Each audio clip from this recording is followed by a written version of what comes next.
nombre es Juan Camilo Chavarro, yo soy interno base de la Clínica Shayo. Hago parte pues de la Universidad del Bosque y estoy en un 10º semestre. La idea de esta charla pues es abordar un poco el tema de las dislipidemias. Entonces, para el contenido de esta charla vamos a hablar un poco de introducción, hacer un poco de énfasis en epidemiología, abordar pues las modalidades terapéuticas que se tienen hoy en día, una pequeña estimación frente al riesgo cardiovascular individualizado pues a las poblaciones. Vamos a hablar un poco de prevención primaria, prevención secundaria, qué metas terapéuticas tenemos que abordar en estos pacientes. También hablar un poco acerca de las diferencias entre las guías americanas y las europeas, mostrarles un poco frente a cómo son las dislipidemias y cómo se comportan en ciertos escenarios, digamos que puntuales o que merecen también importancia. Y al final pues vamos a terminar con un poco de hipertrigliceridemias.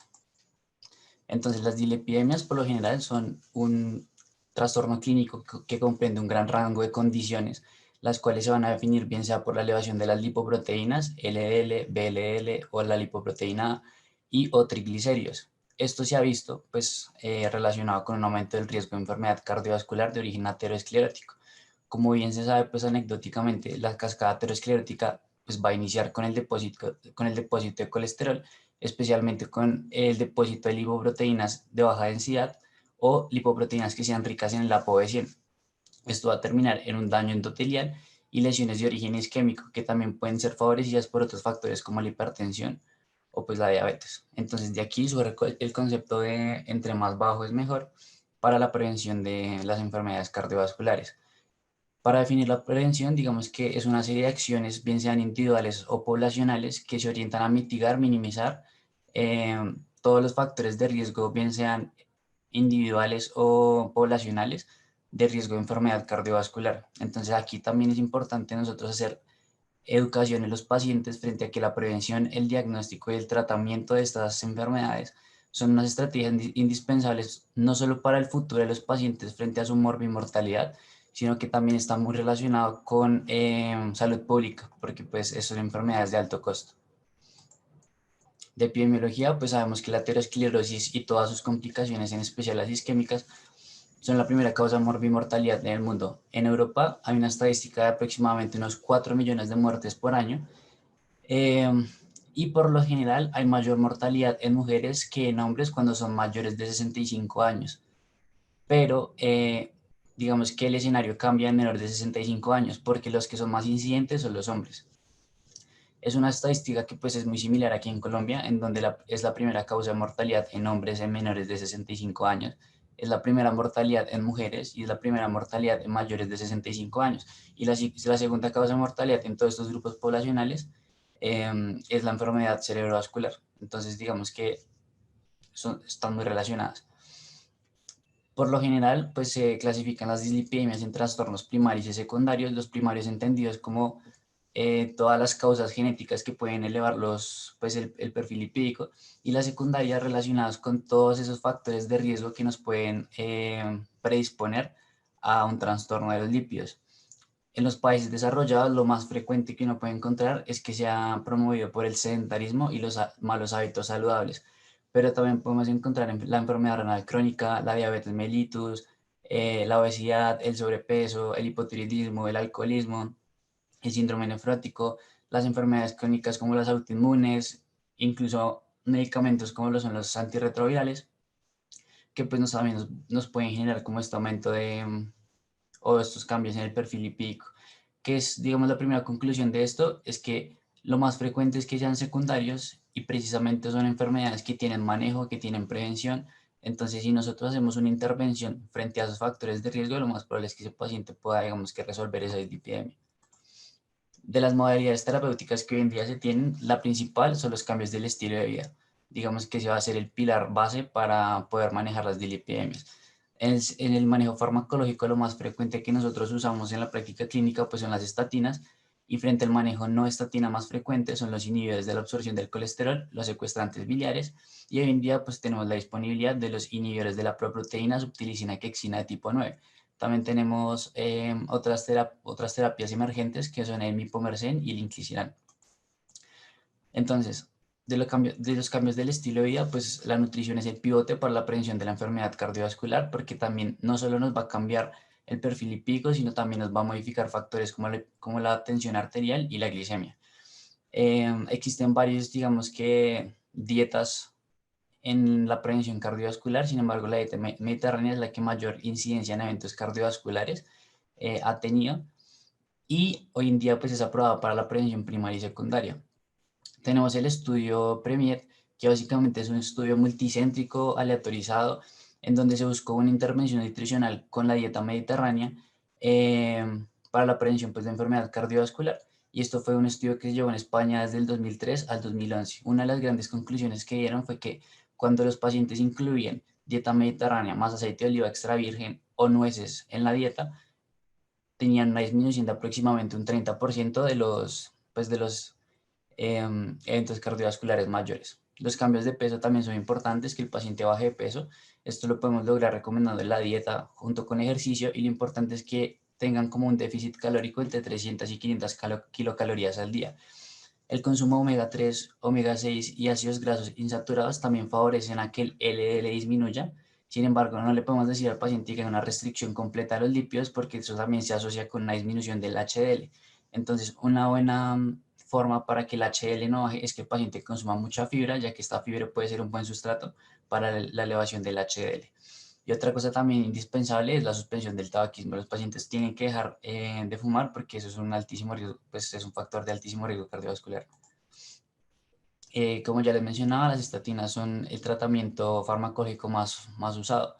Su mecanismo de acción es que inhiben competitivamente la HGM-CoA reductasa, lo que va a generar una disminución de la producción hepática de colesterol, y esto obliga a que haya un aumento de la expresión de los receptores del LDL a nivel del hepatocito, lo que va a favorecer un clearance o un aclaramiento a nivel de la sangre, a nivel periférico. Entonces su impacto sobre el LL, como ya sabemos, es dosis dependiente. Entonces en esta tablita pues tenemos la dosis y el tipo de intensidad de las estatinas. Para recordar, las de alta intensidad, como la torvastatina de 40 y 80 o la rosuvastatina 20 y 40 por la noche, van a generar una reducción de más del 50%. Las de moderada intensidad van a generar una reducción entre el 30 y el 50%, y aquí las que más frecuentemente usamos es la torvastatina de 10 a 20 y la rosuvastatina de 5 a 10. Las de baja intensidad por lo general ya nunca, pues no se usan, no están recomendadas en los escenarios clínicos, pero pues digamos que se ha visto que disminuyen aproximadamente menos de 30%. También tiene un impacto sobre los triglicéridos, en donde genera una disminución del 10 al 20%, en especial si nosotros usamos la torvastatina, la rosuvastatina o la pitavastatina. Otro de sus beneficios, aparte de la disminución del LDL, van a ser sus efectos pleotrópicos, que por lo general se relacionan más que todo con la reducción del riesgo cardiovascular, porque se ha visto que tienen efectos antiinflamatorios y antioxidantes. En general hay como un montón de efectos pleotrópicos, pero digamos que esto es como una gran conclusión. De los efectos adversos más frecuentes son las miopatías o los dolores musculares inducidos por las estatinas. Dentro de estas tenemos el espectro de la rhabdomiólisis, en donde pues si los pacientes manifiestan dolores musculares severos e incapacitantes, lo ideal sería hacer una medición de la CK. En la rhabdomiólisis lo que esperamos es que la CK se eleve al menos por encima de 10 veces del límite superior normal. La elevación de las transaminasas, en especial de la ALT, es un fenómeno esperado en aproximadamente un 2% de los pacientes. Sin embargo, esto no va a significar que haya una repercusión sobre la función renal. Una elevación significativa y que va a tener una repercusión clínica es cuando tenemos una elevación de las transaminasas por encima de 3 veces el límite superior normal en más de 2 mediciones. Pero digamos que una elevación leve de las transaminasas no nos tiene que alarmar ni hacer suspender las estatinas. También se ha reportado la aparición de diabetes mellitus de tipo 2, pero esto es como un 0,2%. Entonces aquí cabe aclarar que si los pacientes llegan con esta duda porque leyeron en internet, pues simplemente que el riesgo versus el beneficio pues va a ser mucho mejor para las estatinas que del riesgo de aparecer la diabetes mellitus tipo 2. Para los inhibidores de la absorción de colesterol tenemos el ezetimibe, que va a ser una inhibición de la proteína transportadora del colesterol Niemann-Pick C1-like. Este es un receptor que se encuentra a nivel de la vía biliar y a nivel de la vía intestinal, y absorbe pues, el colesterol para su circulación enteropática. Lo que vamos a hacer con esta inhibición es que generamos una disminución del LDL entre un 10 a un 20%. Aquí lo importante del ezetimibe es que genera sinergia farmacológica con la estatina y puede generar una disminución del LDL en un 30% adicional del beneficio de la estatina. Su evidencia se basa en el estudio IMPROVE-IT, en donde digamos que se estudiaron a casi 18.000 pacientes que fueron hospitalizados por un síndrome coronario agudo en los últimos 10 días. Aquí se comparó la simvastatina versus la simvastatina con ezetimibe, buscando como evento primario pues la muerte de origen cardiovascular, los infartos agudos al miocardio no fatales o el requerimiento de revascularización coronario en un seguimiento a 6 años.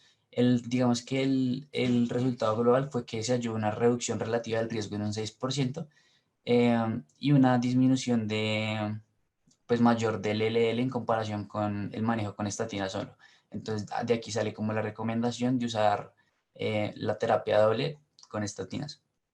De los secuestrantes biliares tenemos la colestiramina, el colestipol y el colesevelam, que funcionan como resinas de unión a ácidos biliares a nivel intestinal. Entonces se pegan al ácido biliar y evita que se absorba frente a la circulación enterohepática. Por lo general los ácidos biliares provienen del colesterol, entonces cuando inhibimos la absorción de colesterol, de ácidos biliares, perdón, obligamos al cuerpo a usar más colesterol para formar ácidos biliares y así generamos una disminución del colesterol LDL en aproximadamente un 15 a un 25%. Sus efectos adversos por lo general, pues le estamos poniendo en el intestino al paciente lípidos, entonces se van a asociar con eso. Flatulencia, dispepsia, distensión, náuseas, vómito y pues lo más frecuente que los pacientes manifiestan su angustia es la esteatorrea. Entonces, para esto lo que se recomienda es titular la dosis, comenzar con una dosis inicial y después girar una dosis de mantenimiento. Los inhibidores del PSSK9. Entonces, tenemos, pues estos son anticuerpos monoclonales, el alirocumab y el evolocumab, que son 100% humanos, y el bococizumab, que no es 100% humano. El bococizumab, precisamente por eso y por el riesgo de generar autoanticuerpos, se descontinuó su uso. Pero los que hoy en día tenemos es el alirocumab y el evolocumab. Como ya lo decía, pues son inhibidores del PSSK9, son anticuerpos monoclonales que se van a unir a la proteína PSSK9. La proteína PSSK9 lo que va a hacer es promover la internalización del receptor del LDL para que posteriormente, a partir de procesos de lisosoma e hidrolización, pues se degrada este receptor. Pero entonces lo que vamos a hacer es cuando inhibimos esta proteína simplemente es que vamos a tener mayor capacidad de expresión del LDL y al igual que las estatinas vamos a tener una mayor capacidad de clearance del LDL pues en sangre. La reducción o el impacto de estos fármacos sobre el LDL es de aproximadamente un 50 a un 60% y en sinergia con estatinas pueden llegar hasta un 75%. De los efectos adversos más frecuentes es la reacción del sitio de inyección y hay dos estudios grandes que de aquí es donde sale su evidencia. Entonces el estudio Fourier, que se evaluó el evolocumab en aproximadamente 27.000 pacientes con enfermedad cardiovascular que presentaran muy alto riesgo y que tuvieran LLs por encima de 70. Estos pacientes venían en manejo con estatinas máxima dosis tolerada, con o sin ezetimibe, y lo que se les hizo fue hacerles un seguimiento a 2.2 años, en donde hubo una disminución del compuesto primario, que básicamente era la ocurrencia de eventos o muerte de origen cardiovascular en un 15%. Encontraron un hazard ratio de 85 y un índice de confianza del 95% entre 0,79 y 0,92, que no sobrepasaba el 1.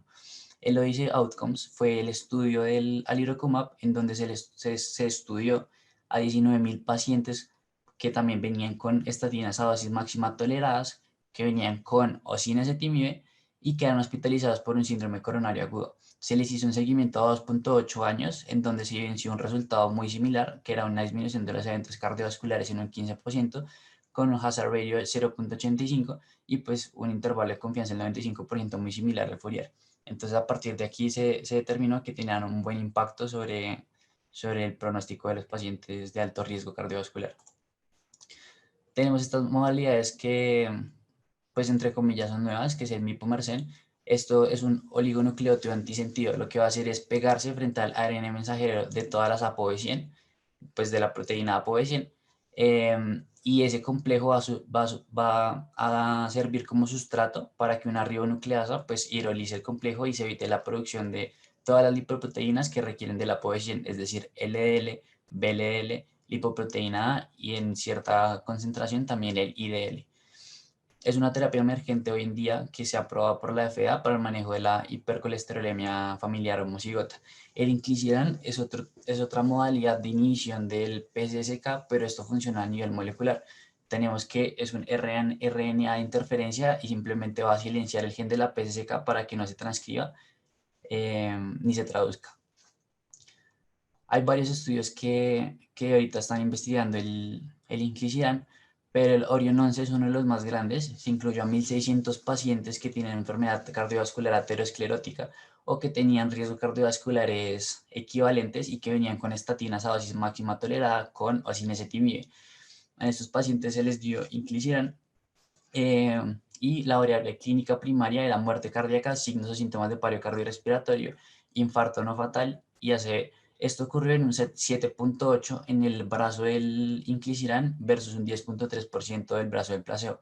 Entonces hoy en día digamos que lo que dicen los expertos es que puede llegar a ser de muy buena utilidad porque facilita la adherencia.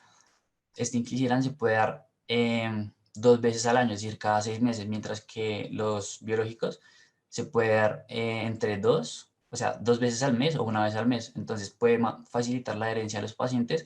Se ha visto que puede mejorar el pronóstico, pero requiere más estudios para conclusiones más fuertes frente a evidencia y seguridad.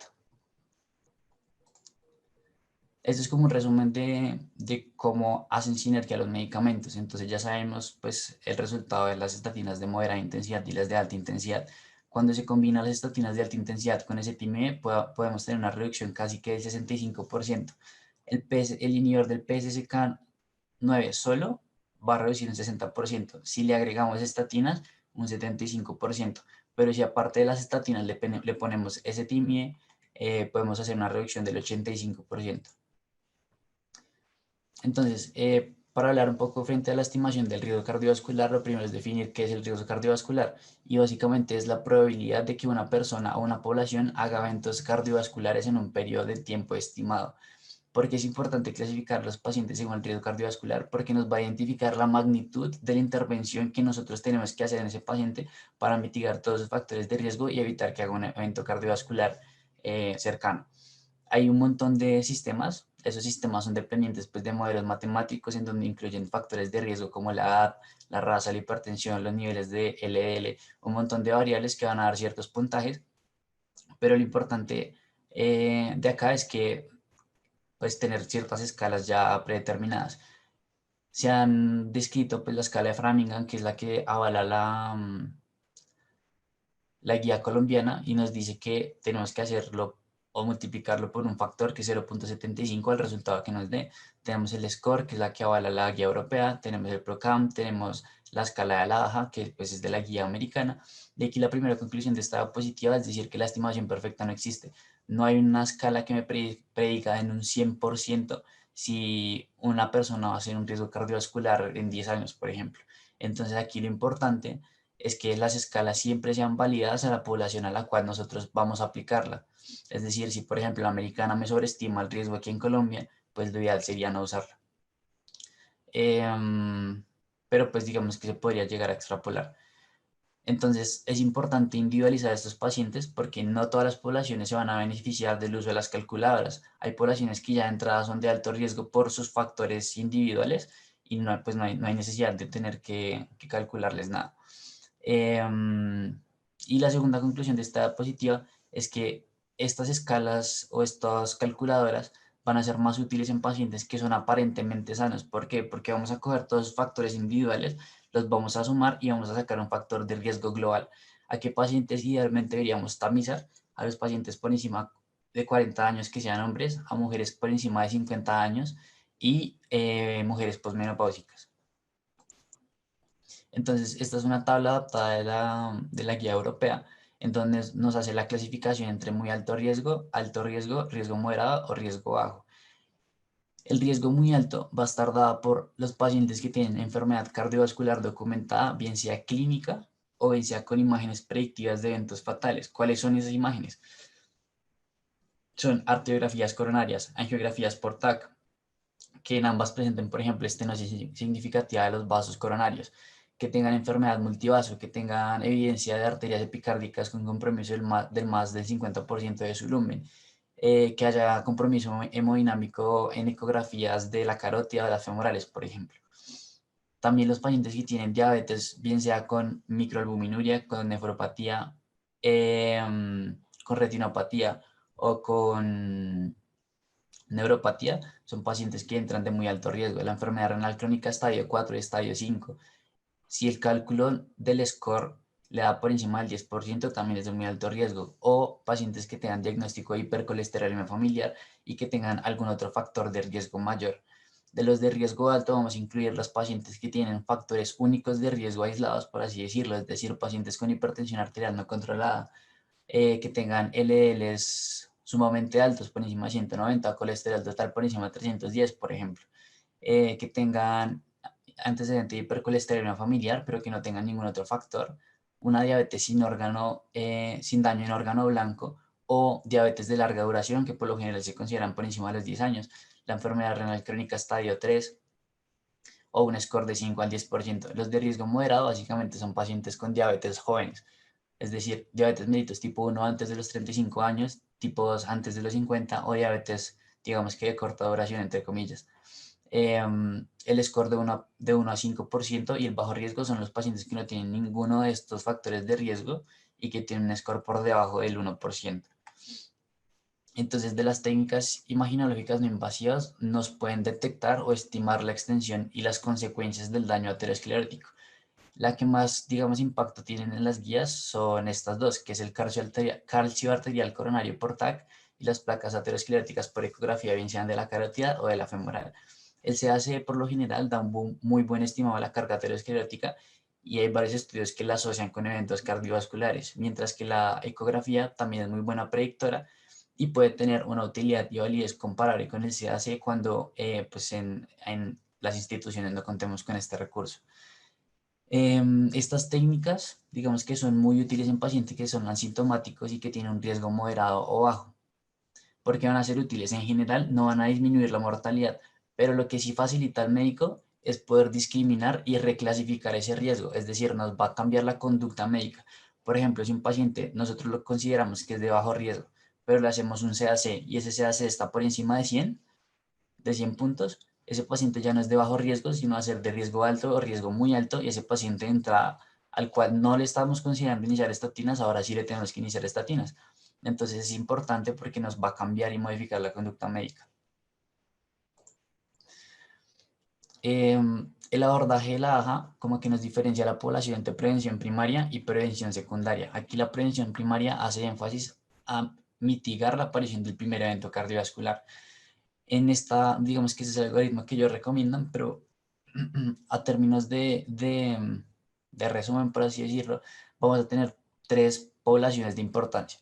Los pacientes que van a requerir de estatinas, que son candidatos a estatinas y que requieren cambios en el estilo de vida. Son tres poblaciones para más o menos poder interpretar esta gráfica de mejor manera o manera más fácil. Entonces, los pacientes que requieren estatina son pacientes que, porque tienen un factor del LDL por encima de 190 o que sean diabéticos, ya de entrada tenemos que iniciar las estatinas, bien sea de alta intensidad o de moderada intensidad. ¿Qué pacientes son candidatos a estatinas? Son los adultos de 40 a 75 años que no sean diabéticos y que tengan un LDL entre 70 y 190. Estos pacientes, antes de comenzar el manejo farmacológico, tenemos que hacer unos pasos frente a la evaluación. Primero, clasificar el riesgo. Segundo, tenemos que evaluar cuáles riesgos individuales ellos tienen que le puedan potenciar la enfermedad cardiovascular. Y son todos estos factores de riesgo que se enlistan acá, en esta tabla. Por ejemplo, la enfermedad renal crónica, como ya hemos hablado. Aquí tenemos la hipertrigliceridemia persistente.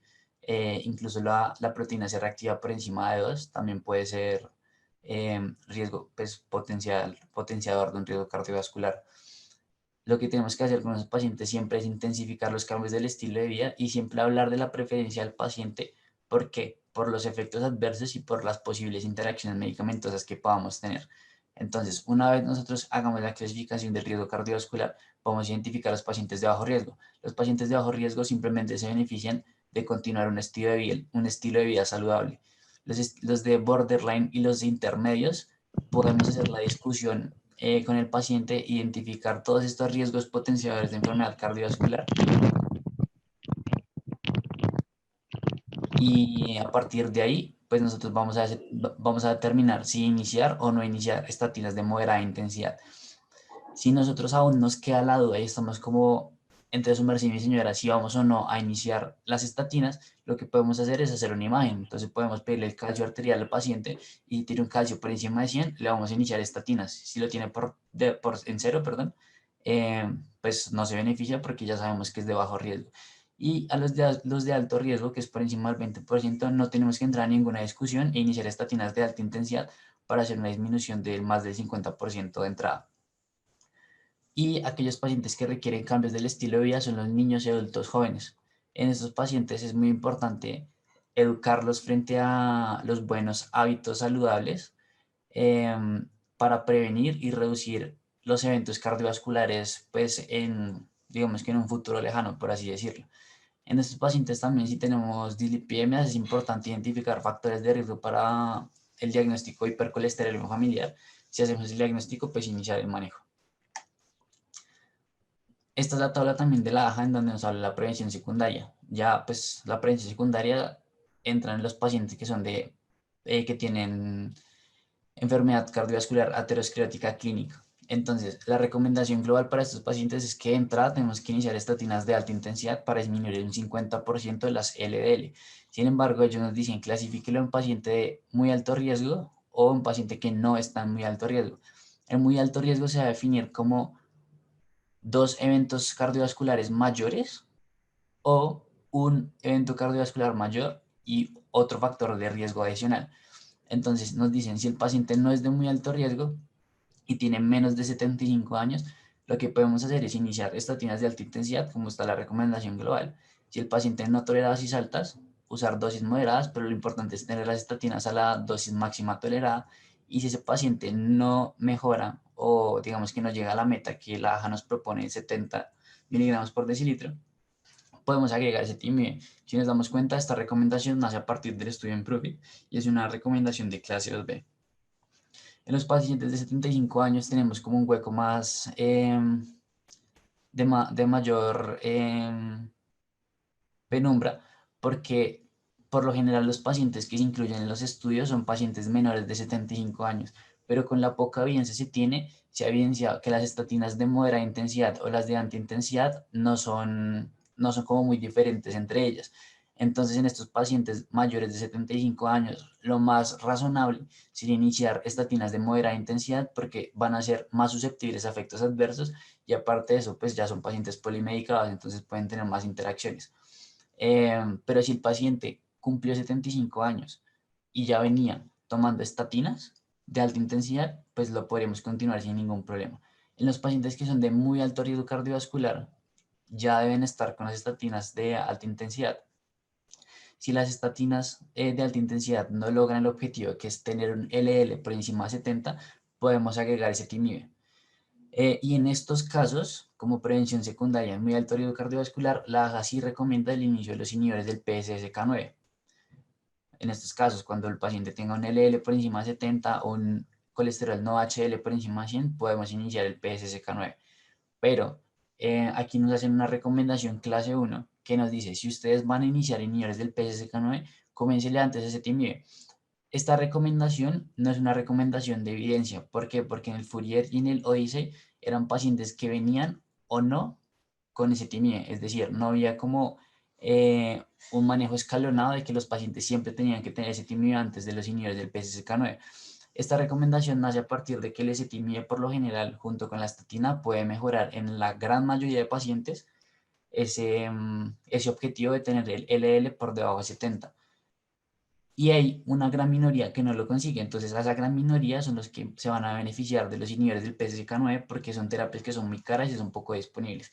Entonces, como vemos acá, esa recomendación es como una recomendación costo efectiva también como para los pacientes y también para la salud pública.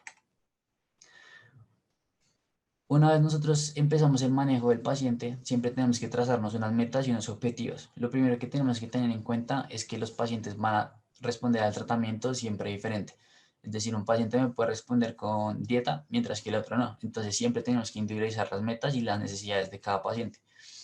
Esta tablita está también adaptada a la guía europea, en donde nos dan, según el riesgo cardiovascular, unas metas de LDL. Entonces, si el paciente tiene muy alto riesgo cardiovascular, tenemos que hacer una disminución primero del 50% de su basal y llegar hasta menos de 55 miligramos por decilitro.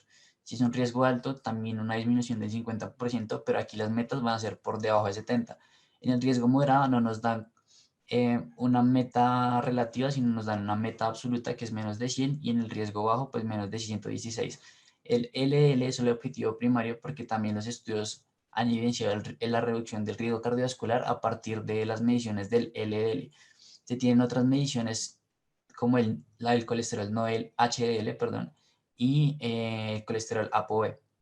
Estos dos también se han relacionado con eventos cardiovasculares, sin embargo, los estudios no los tienen en consideración cuando hacen la interpretación de sus resultados, por lo que debería ser un objetivo secundario. O sea, es decir, nuestro primer objetivo es llegar a este paciente con las metas del LDL, pero si el paciente pues ya las consiguió, podríamos abordar estas. Estas estrategias pueden ser útiles en pacientes que sean diabéticos, pacientes que sean muy obesos, pacientes que tengan LDLs muy bajos o la hipertrigliceridemia, pero pues digamos que no es lo frecuente.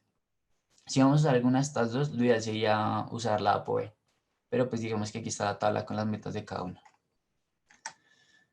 Esta tablita es como un resumen de lo que veníamos hablando. Entonces, lo que nos dice la guía europea es calcule el riesgo cardiovascular, identifique cuál es el LDL de base del paciente, identifique si tiene riesgos modificadores que me puedan reclasificar ese riesgo cardiovascular. Si el paciente no tiene indicación de terapia farmacológica, pues simplemente haga consejería frente a los cambios del estilo de vida. Pero si sí, defina metas del tratamiento con la tabla anterior e iniciar estatinas a las dosis que más tolere el paciente. Si el paciente con ese manejo inicial llegó a meta, simplemente hacerle seguimiento anual cada 6 meses o cada 3 meses, dependiendo también de la disponibilidad que pueda tener el paciente. Y si no, pues agregue ese timio. Si el paciente pues llegó a metas, hágale el seguimiento, pero si no llegó a metas, considere usar los inhibidores del PCSK9. Aquí es importante porque si nos damos cuenta, la guía lo va a recomendar para la prevención secundaria en muy alto riesgo, como pues está la evidencia, y también en prevención primaria, pero en pacientes que tienen hipercolesterolemia familiar y otro factor de muy alto riesgo. Pero también nos dice, considere el uso de los inhibidores del PCSK9 como prevención primaria. Entonces, esta es una de las principales diferencias que tiene la guía europea con la americana, que es que nos permite considerar el uso de estos biológicos en prevención primaria solo en los pacientes de muy alto riesgo cardiovascular y que no tengan hipercolesterolemia familiar.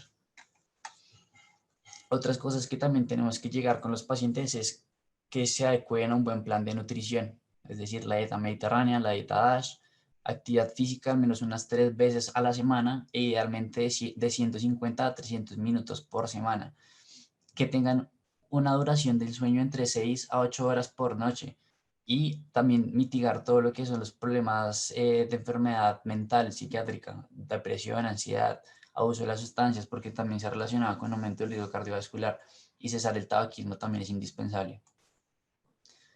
Esta es una gráfica en donde nos va a hablar acerca de las diferencias entre la guía americana y la guía europea. La principal similitud es que ambas hablan acerca de la disminución del LDL para disminuir el riesgo cardiovascular, pero la gran diferencia va a ser en la clasificación de riesgo, en especial para la europea, y que la europea nos da unas metas absolutas para el LDL.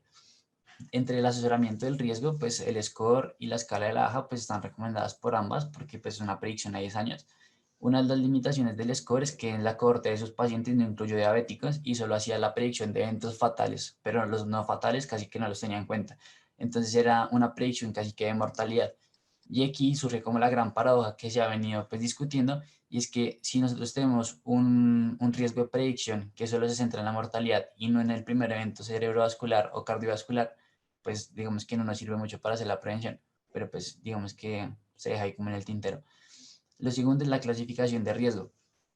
Las europeas por lo general, como ya vimos, incluyen la prevención primaria en los grupos de alto riesgo y también incluyen los grupos de alto riesgo y muy alto riesgo de la enfermedad subclínica, mientras que la americana, los de muy alto riesgo, solo se incluyen la prevención secundaria. Las subclínicas son de prevención primaria. Y para metas e intervenciones, como ya les mencionaba anteriormente, la europea habla de metas absolutas, mientras que pues, la americana habla solo de unas relativas. Ambas incluyen el ezetimibe como una terapia adicional a las estatinas según el estudio Improve It, es decir, vienen de la misma evidencia, pero hay diferentes recomendaciones de clase. Una es clase 2A y la otra es clase 1. Y la AJA, como ya les mencionaba, los biológicos solo se usan en prevención secundaria en pacientes de muy alto riesgo y que no llegan a metas. Algo también importante es que la europea tiene en cuenta el Reduce It, que es un estudio del etilo de icosapento en el manejo de la hipertrigliceridemia, que ya más adelante vamos a hablar, mientras que la AJA no, porque este estudio salió mucho después que las guías americanas. Escenarios clínicos de importancia. La primera, dislipidemia familiar. Entonces, los pacientes que tengan hipercolesterolemia familiar, perdón, y que tengan enfermedad cardiovascular o factores de riesgo equivalentes van a entrar de entrada a ser muy alto riesgo. Y la prevención primaria, pues son las metas que ya han mencionado. Esta es una recomendación para el inicio de los biológicos.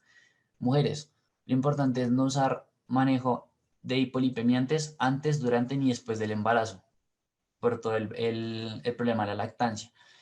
Y precisamente si nosotros vamos a iniciar un hipolipemiante en pacientes que sean premenopáusicas, tenemos que asesorar un método de planificación familiar.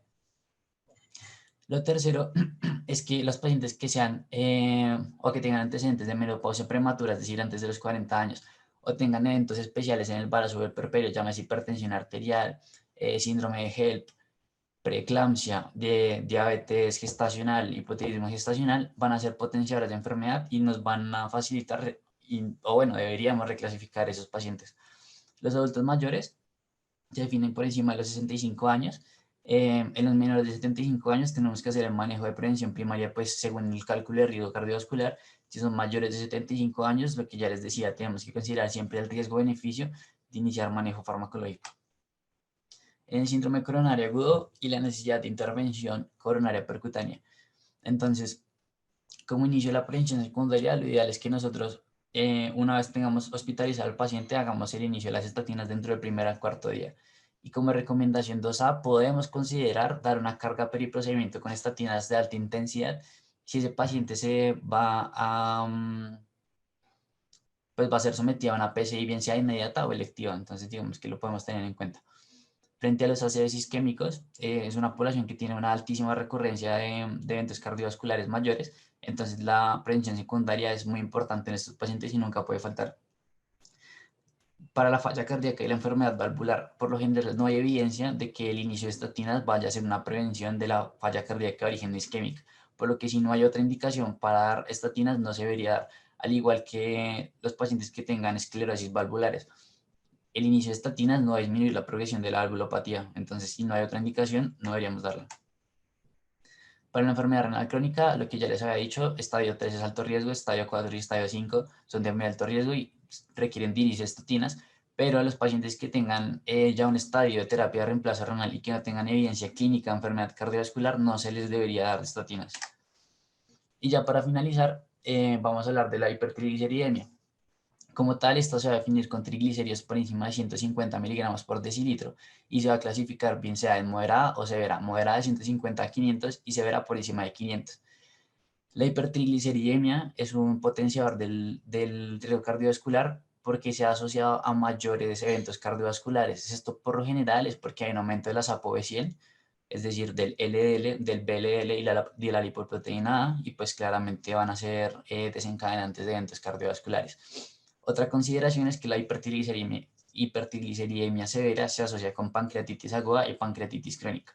Entonces son como las dos razones más grandes para las cuales tenemos que intervenir la hipertrigliceridemia. El manejo pilar de esta enfermedad, pues básicamente son los cambios del estilo de vida y pues también va a depender del cálculo del riesgo cardiovascular. De los manejos farmacológicos tenemos los fibratos que van a impactar en los triglicéridos entre un 45 y un 55%. Tenemos los ácidos omega 3 que van a impactar entre un 20 y un 45% y la niacina que las puede disminuir entre un 20 y un 30%. Entonces, este algoritmo básicamente nos habla de cómo debemos tratar la hipertrigliceridemia. Por lo general, esto va a ser basado en el cálculo de riesgo cardiovascular. Si es un paciente que es de bajo riesgo y tiene unos triglicéridos por debajo de 150, pues simplemente que continúe con su buen estilo de vida. Pero si es un paciente que es borderline o si es un paciente que es de riesgo intermedio, acordémonos que la hipertrigliceridemia persistente es un modificador del riesgo cardiovascular. Por lo tanto, podríamos estar considerando en dar estatinas y con las estatinas hacemos el manejo de los triglicéridos, porque pues también tiene un impacto. Eh, pero ¿qué pasa? En un paciente que tiene un alto riesgo cardiovascular, tiene unos triglicéridos moderados, eh, se les da estatinas. Pero si la estatina no funciona, se considera el uso de etiloeicosapento, que es a partir del estudio REDUCE-IT, que ahorita vamos a hablar de él, si los triglicéridos permanecen entre 150 y 499 a pesar del manejo con estatinas. Pero en los pacientes que tienen la hipertrigliceridemia severa, ya de entrada son candidatos a iniciar fibratos, ácidos omega 3, eh, o niacina por el riesgo de pancreatitis. La meta para todos, digamos que para todos estos, es hacer una reducción por debajo de 150 y hay bibliografías que hablan de menor a 100. Pero los pacientes que tienen una hipertrigliceridemia severa tienen que estar por debajo de 500. Si nosotros vamos a usar algún tipo de fibrato en los pacientes que vengan tomando estatinas, es mejor usar el fenofibrato por encima del gemfibrosilo porque disminuye el riesgo de miopatía. Entonces, pues como para tenerlo en cuenta. Y este es el estudio REDUCE-IT, que fue un estudio publicado en el 2019, que fue un estudio multicéntrico, fue aleatorizado, doble ciego, placebo control, que involucró 8.700 pacientes. Entonces, aquí lo importante era que eran pacientes por encima de 45 años, que tenían una enfermedad cardiovascular establecida o diabetes mellitus con algún factor de riesgo y que venían en manejo con estatinas, y que a pesar de ese manejo con estatinas, tienen unos triglicéridos persistentes entre 135 y 499 miligramos por decilitro. Acá la intervención que se les hizo fue agregarles el etilo en 2 gramos cada 12 horas. Y como eventos primarios, pues era muerte de origen cardiovascular, infartos agudo del miocardio no fatal, ACV no fatal o angina inestable con requerimiento de hospitalización. Esta intervención generó pues una, digamos que prevalencia de eventos primarios de un 17.2% versus un 22% en el placebo. Entonces, a partir, digamos que de esta evidencia, se saca, digamos, la recomendación de la FDA porque pues ya está aprobada en los pacientes que sean de muy alto riesgo, que tengan unos triglicéridos persistentemente altos a pesar de estatinas. Y ya, eso era como todos los mensajes que yo les quería dar. Estas son las bibliografías que usé. Y nada, muchas gracias a todos por la atención. Quedo atento si tienen alguna pregunta o algún comentario.